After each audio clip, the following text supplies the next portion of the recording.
Thank you. Good afternoon. Thank you for coming. I want to start by asking you to look at the picture that you see in front of you. I didn't take this picture. I didn't interview these women, but I did interview many women in Niger and in Chad that were in exactly the same situation. And I think this picture sort of illustrates the key issue that we are dealing with. These are women that are just coming back from foraging for wild leaves as an extreme coping strategy. And some of them have been digging into termite mounds or ant hills to look for grain. And this is the sort of situation that we see in the Sahel. I spoke to many women, interviewed them, and found out that they were selling their jewelry, selling their animals, their cooking utensils, their pots and pans in order to have enough food to eat. So that's the context in which what we're talking about. Wendy's already given you the key question that is being addressed by this report. What has to change so that each new shock in the Sahel does not trigger an acute humanitarian crisis? Now I'm going to be going through these rather quickly because I've got 25 slides to cover in 15 minutes. But the slide presentation will be online, and I want to leave as much time as I can for questions. So what is the key problem? If we're wanting to answer that question, what is the underlying problem? The previous report that was beyond any drought indicated what the problem was, that it's not, drought is more a symptom, it is more the trigger of food crises. There is a deeper underlying problem, which is one of chronic vulnerability. So if we're talking about how to prevent food crises from turning into major humanitarian crises, we have to address the question of what are the structural causes of chronic vulnerability and what progress is being made to overcome those structural issues, rather than how do we deal with drought. That's not the right question.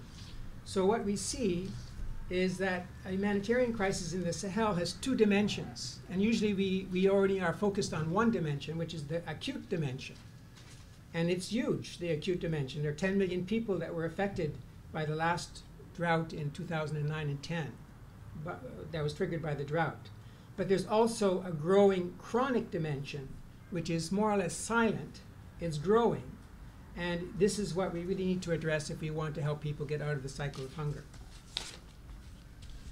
And there's no more vivid or compelling manifestation of the chronic nature of the crisis, the food crisis and the nutrition crisis in the Sahel, than the image that you see here in front of you.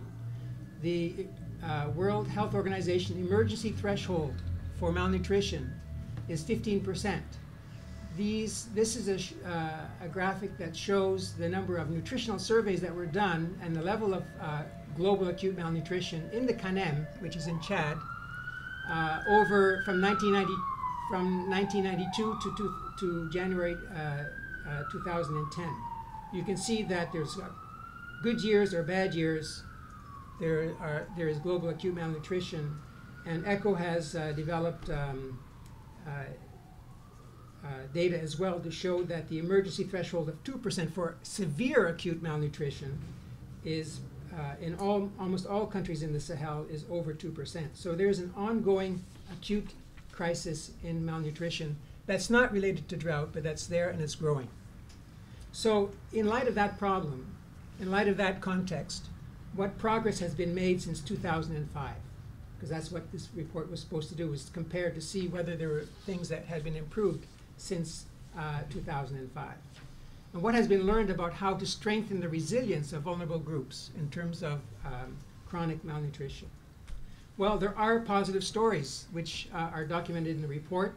One is the development of low-cost, low external input, sustainable farming methods that increase resilience. I have two examples here pictured. One is the Zai planting pits, which I could go on and on about, but it's a way to rehabilitate denuded land that no one has farmed for a long time. It's sort of a micro water catchment system. And the other one is these rock buns that you see that hold back the water, as you can see in the picture.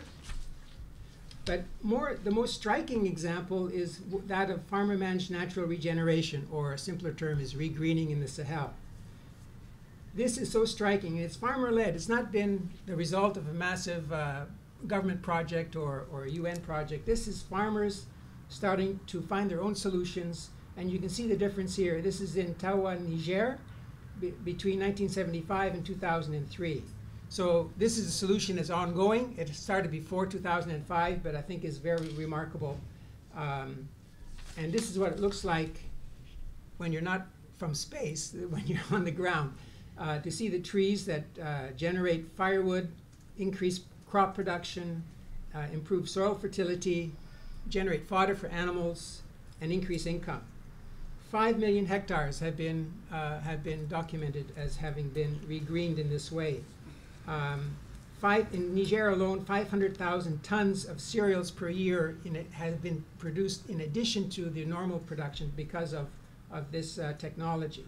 And the World Bank has done many studies to try to document this. So that's a major positive progress that's going on in the Sahel. In addition to that, there's been increased support for pastoralism. There has been a tendency on the part of policies to see pastoralism, the traditional way of life, which is based around mobility, as not being very modern. And there was a trend towards privatizing pasture land and establishing ranches. Many studies have shown that the traditional method is far superior economically and environmentally to ranching. And there's a lot of evidence of that change that I show in my report. Another major path to resilience that I document in the report is that of a greater integration of disaster risk reduction. And I interviewed many international NGOs working in the Sahel, and all of them that I interviewed had made significant changes in strategy, in structure, staffing, policies, and funding to integrate disaster risk reduction. So there's a lot of experience building in the Sahel for what is called DRR.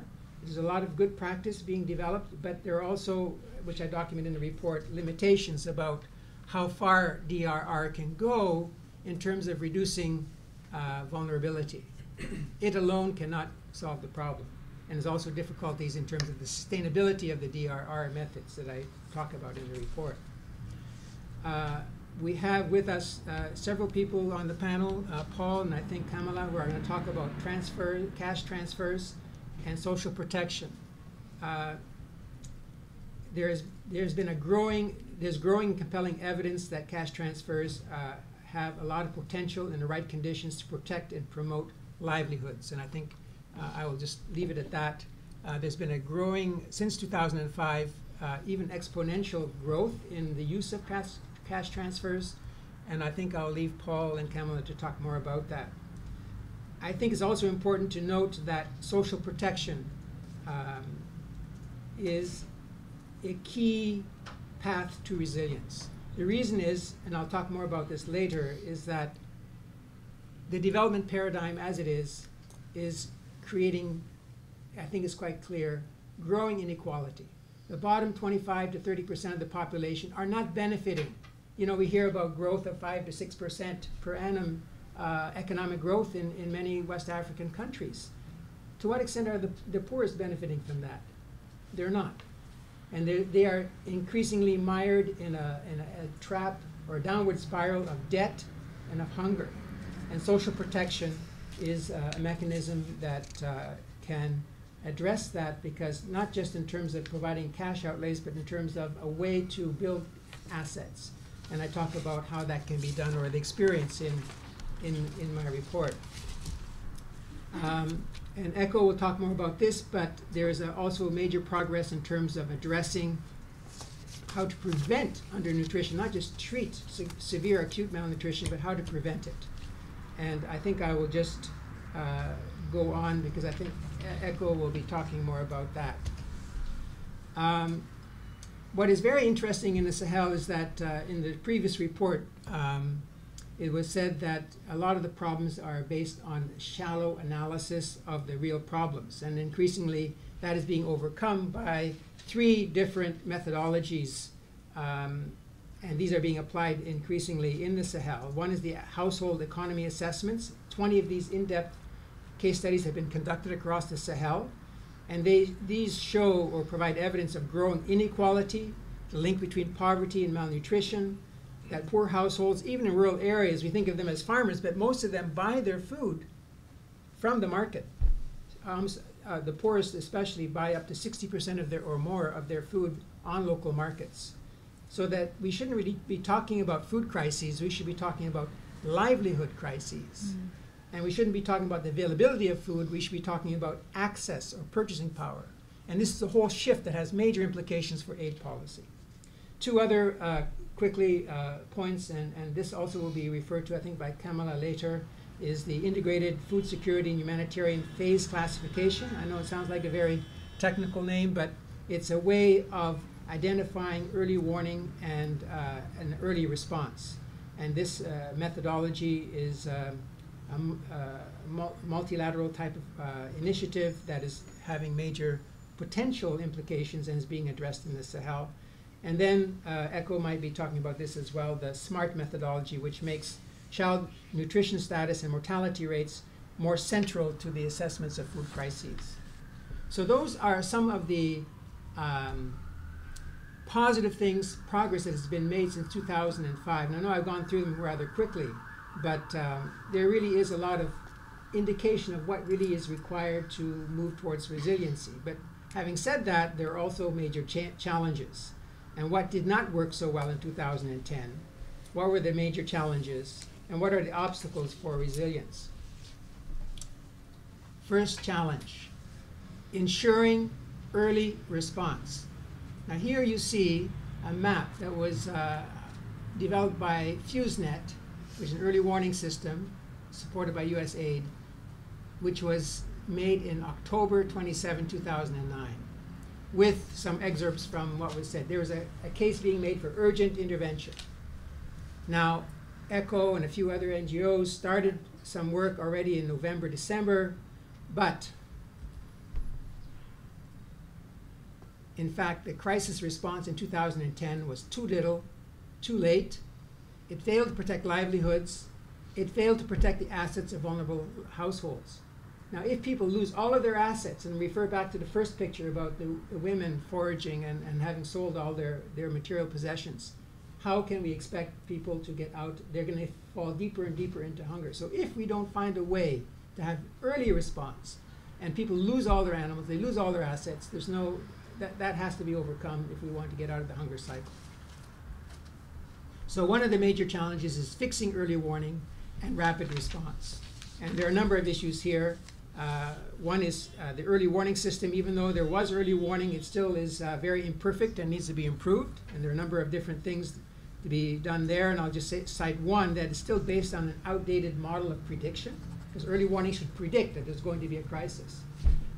If it's based on cereal production, which is like food availability, rather than on purchasing power, then that's not going to give you very good data. And there are a number of other things about monitoring of vulnerability.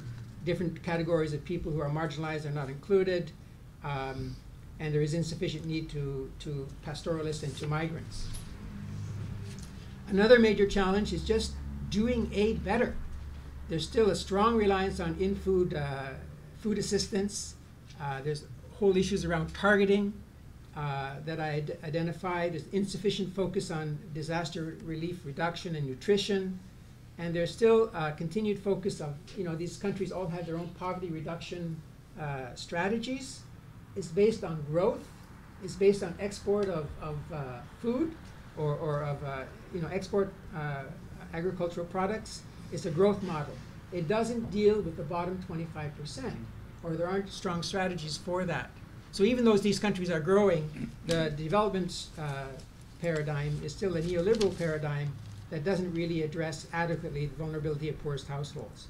And finally, small-scale farmers living on marginal lands that are largely neglected, and sustainable agricultural strategies are not having sufficient investment. The European Union has a 1 billion food security facility, and in 2009, only 14% of that money went to agroecological techniques as the ones that I have shown you. But perhaps the greatest challenge is that of political leadership and governance. The issues of state fragility in the Sahel. The institutional capacity of and strategies of donors and UN agencies really do not sufficiently address, even their presence is not strong enough to really deal with helping governments become, improve their governance, so that, there is a tendency to say, oh, we need to give more aid in the Sahel to solve these solutions, to find solutions. And that's true. But the absorptive capacity of the institutions to deal effectively with more aid is a limiting factor. So that really has to be addressed. One of the key things that really struck me was the high cost of high prices. Here we have a graph that shows a remarkable parallel between millet prices, food prices, and the rates of malnutrition, which shows that there is a huge, strong, growing link between poverty and malnutrition and food prices. And that if we have high food prices and poor households buy 60% of their food on local markets, then clearly, if we don't find a way of controlling food prices, we're not going to be able to solve the hunger gap. Markets respond to demand, not to need.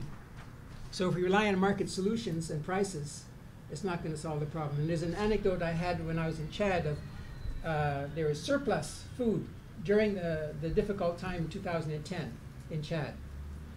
Food was being exported on the one side to Sudan and the other side to Cameroon. So trucks were leaving Chad to go and send food to the market to those other places that had the market purchasing power. At the same time, or a bit later actually, the World Food Program was importing food. These trucks are sort of passing each other figuratively on the same road. There has to be a better way to deal with food than through the market. And I have a number of different analyses about what some of those markets, public solutions can be, and especially food reserves.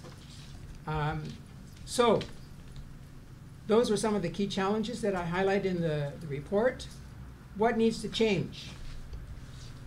Well, I know this map looks, this graphic looks a bit complicated. It basically summarizes the whole report. You can find it on page 62 of the report. But I want you to look at the bottom layer, not the very bottom one, but the 6 boxes at the bottom. In my analysis, after this meeting with many people and interviewing them, early response to alerts, social protection, disaster relief reduction, agroecology, a multi-sector initiative to fight malnutrition, and increase food reserves. Those are some immediate interventions that are possible, that are necessary to move towards further, to move towards resilience. There are longer-term things that you see on the sides, especially around population, family planning, education, stable food prices, but those are the 6 that I've identified, or have been identified in consultation with many people, as the key interventions. And they need to work together. If you have just social protection, it's not sufficient, because if food prices go up, you can have a monthly transfer of funds, but if the food prices triple, what is that going to mean? So these need to work together. And I go into my recommendations that have emerged from this report really focus around those 6 key interventions. I want to highlight one other point about this slide, which is you see that nutrition security is at the top. We have livelihoods sort of in the center. That's the most important, that we improve the capacity of livelihoods. But livelihoods lead to food security, but I would suggest that if the rate of malnutrition doesn't go down of children, or if there's a crisis, let me put it in a positive way, if there is a food crisis or if there's a drought and the level of malnutrition does not significantly increase, I think that will be a key indicator of resilience. And so if we can achieve that, and I think ECHO will talk more about that as well, then I think we're on our way. And I have a whole section in the report about how do you assess resilience. I don't go into it great depth, but I would suggest that this would be one of the key indicators. So what has to change for resilience? I think we have to change the vision of what is normal we tend to look at the situation only in terms of when there is the acute crisis rather than the chronic. We need to create a sense of urgency around the chronic. We need a more diversified approach beyond food aid. We need to adapt and apply donor policies and practices in the Sahel so that we prevent the wholesale disappearance of people's assets, because if people lose their assets, how are they going to get out of the hunger cycle? We need to strengthen governance and learn how to work better with fragile states, and we need to strengthen the capacity of civil society. What is happening today in the Sahel? I've talked about since 2010, 2009. This is a map that shows the current situation. You can see that as we come to the end of the current growing season, that there are whole parts of West Africa that are again in crisis or in stress situation. This is from FuseNet. There was an alert that was recently brought out by the Niger government saying that certain parts of Niger are going to be in acute need, and already has been a request for international assistance.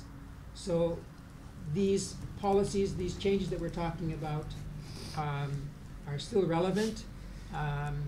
And how do we get out of this cycle that we're always in, that every year there's a need for further assistance unless we strengthen the resilience, invest in strengthening resilience. So I know I went through that rather quickly. It's to encourage you basically to read the report, and you can also refer back to this PowerPoint, and I also hope that give you the opportunity to ask questions. Thank you.